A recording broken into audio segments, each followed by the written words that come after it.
So you've received your title search abstract and you're taking a look at the documents. Depending upon the use of your search and the reason why you ordered it, it might be helpful to get an attorney review of your title search. And here's why. A title search by law displays the actual document status as recorded. It doesn't make any determination as to the legal status of title other than a few reasonable assumptions, and we'll get to that in a minute. But there is a very specific process called a legal opinion of title. That can only be done by an attorney. Once they view a title search, they normally won't want to do the title search themselves, because a title search isn't the best use of an attorney's time.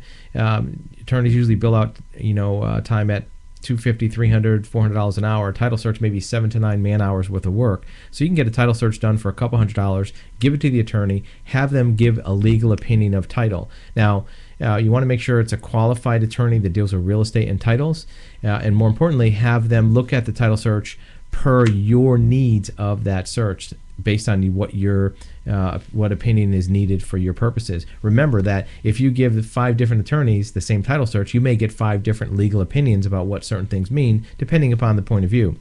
A lot of times this comes up in a court case where if there's something being disputed on a piece of real estate and 2 people come together in court, obviously 2 attorneys are going to have 2 different legal opinions about what should happen in that case, and the judge may have to decide. Sometimes a court's opinion is what the final decision is.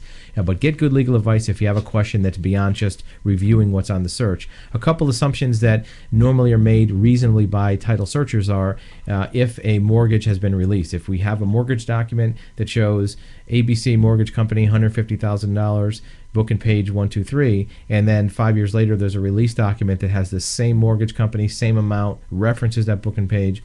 In most cases, it's reasonable to presume that that mortgage is released. It doesn't make those documents disappear, but in most cases, it's a reasonable assumption, not a legal conclusion. So a title abstract or even a certified title examiner can provide a reasonable presentation and determination of what documents are discovered, but a legal opinion of that title comes from an attorney that's qualified to make those kind of conclusions. In some cases, a title examiner can provide an expert witness opinion about what it might mean in court under the proper scenario, but a legal opinion title is something from an attorney. So if your particular situation requires some legal opinion, you might want to have a qualified attorney handle that for you. And we work with a lot of attorneys. We do searches for attorneys and law firms all the time, so we may be able to have somebody in your area that we've dealt with before that could help you with that. If you have more questions, you can reach us at our website at titlesearch.com.